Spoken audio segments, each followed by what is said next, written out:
me. I just returned from the forest and I got these broken sticks. There's so much snow now that it's breaking the tree branches and it's giving me materials to work with. Returning to my box project, I realized I need to do this quickly. I need more screws, but I've been having trouble ordering the screws until just now, and I have to wait until they get delivered because there's no other way. At least I don't know where else to get them. So this is the one side of my box that I did connect, and I'm realizing I gave it this much extra spacing on the Craig jig, and I cut holes into it like here, and then this side is connected, but there's a slight fracture. I haven't been in the shop really for 2 days, but now that I am back, since then, I got a real routing plane compared to this measly block plane. They look quite different in person than they do in the photos. And I realized this is a Stanley 5. I did some research, and a lot of places said that if this is the starting hand planer to get. So this is really quite an improvement over even the one I used in Alitos. It's nice and smooth, and this is just a rough cut. So this is where the smaller block plane could come in afterwards, but this tool I've read is not necessary.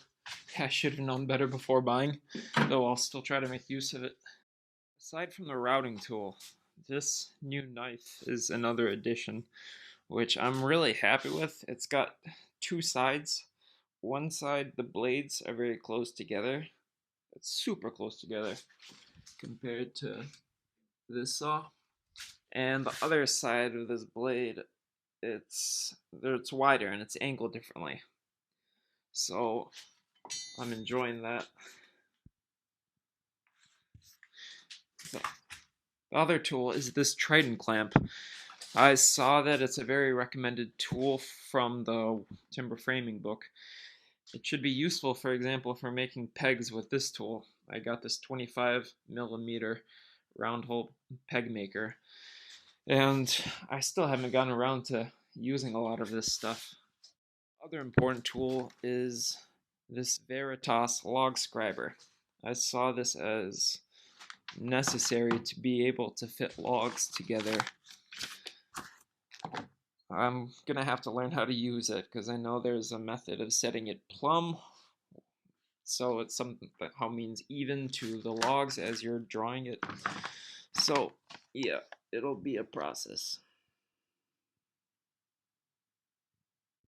One of the things I'm really happy to realize that I don't necessarily need too much in a workshop is a clamp like this. If I have two handheld clamps, there's a lot you can do with just the clamps and different variations of planks to get the different dynamics. I was using this top way before, but now since I need to stand the side of this, the same position doesn't apply. I gotta do something different, and it's convenient. It only takes like 2 seconds to unwind this, put it into a different position. I'm trying to salvage wood, and I don't really know what to do yet, so I'm gonna clean this wood up and prepare it. It'll be easier to make a box if I have a bunch of finished material.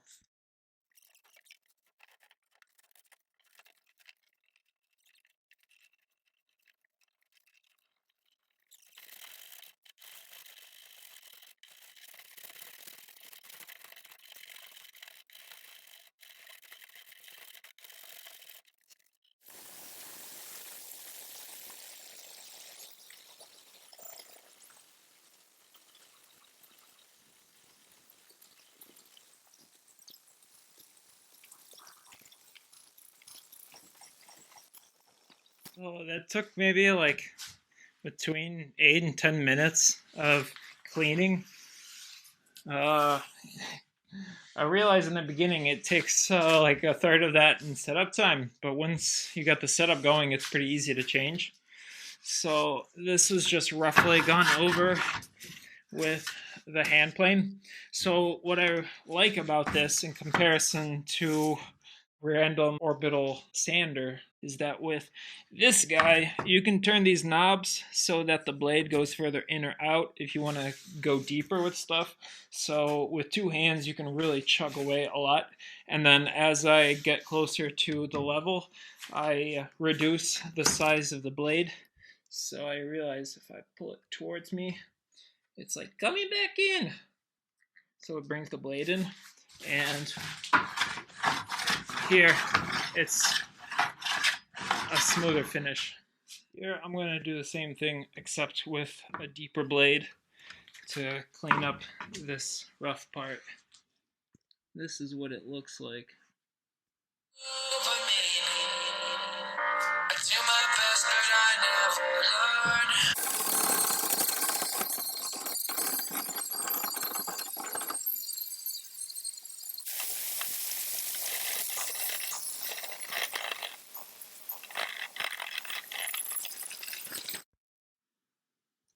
So this side part, it cut it off really good, really quickly. Although I realize if you get sap into the blade, it can get stuck in there, and then like, I don't know if this is the best way, but I try to clean it out with this. And I realize I need a different way to try to cut this, or just wait until I chop it in smaller pieces, because otherwise I'll have to rip apart this whole side, and I don't want to get into that now.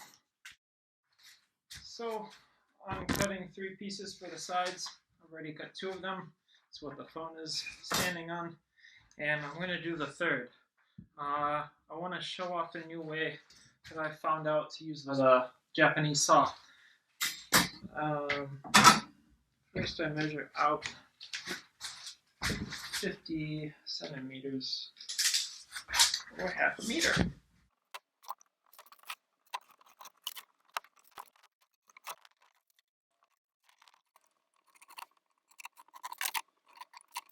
Now, the cutting part. I realized that a lot depends on the saw. This saw is good for cutting logs. It's not good for cutting straight lines, and it's already missing teeth in some parts of it.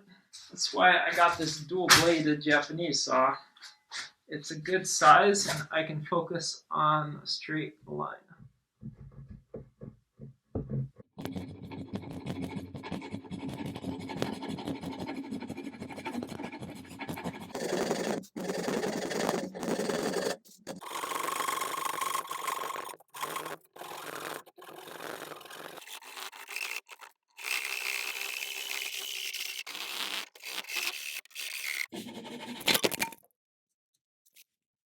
So here's the end that I just cut.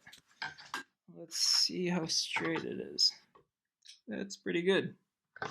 I'm pretty happy with this technique. Here I've got my 3 pieces.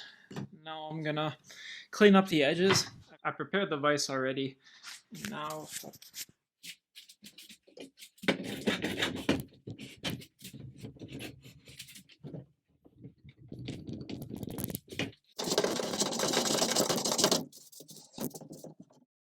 my phone died yesterday, and I finished cleaning up these 3 pieces. 55 centimeters. These are both half. So now I gotta figure out how to connect it to this half-meter section of the board. I've run into a conundrum because I don't have enough screws to put this together as I initially planned. All I have is these left small screws until other ones arrive. And so I want to make progress on this, and at the same time I did want to use the opportunity. So I'm not confident testing out a dovetail, something I've never tried before, on material that I've spent so long cleaning up. So I'm going to try to do a simpler square connection joint.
basically just finished sawing out this tenon. And wow, the saw really makes a difference, being able to get straight lines. Now to connect it.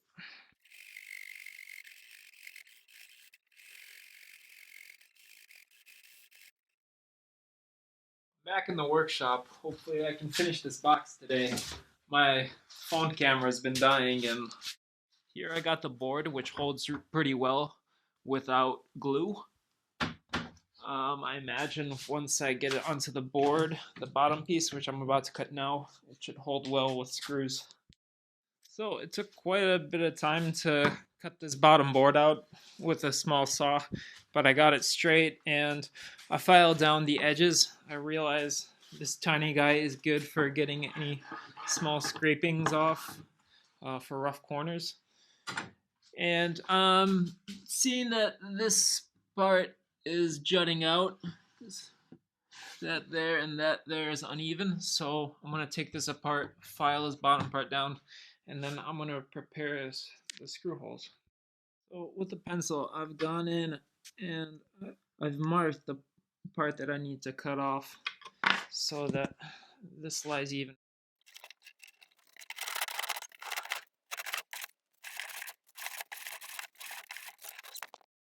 You lie flush against the bottom. Now I can connect you and screw you in. So here I've got this laid out. I'm gonna have 3 screws on this side, just like this. I just gotta find one more screw. And I've got the pieces laid out. Now to pre-drill the holes.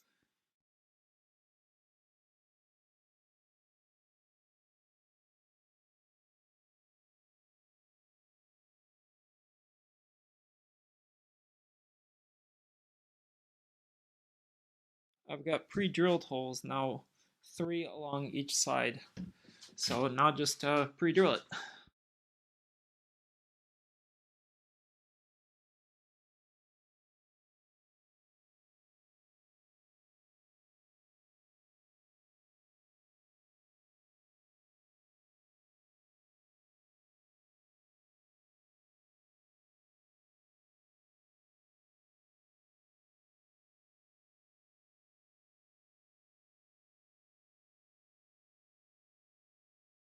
Alright, that's on secure. Now I'm going to make the other ones based on this, but I think it would make the most sense if I carved out the handles now.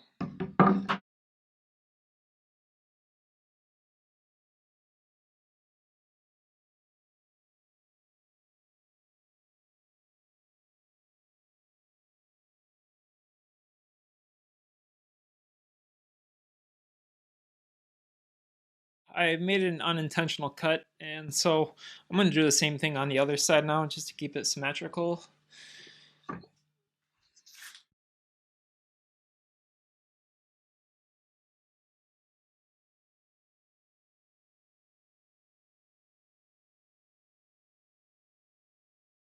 I've got a box. There's still some things to clean up, like the pencil marks and this part here. It's here. I think it's good to go now. It's a little bit open on the sides here in both corners. It might have opened up when I screwed them in. Anyways, it's sturdy. It's my first project.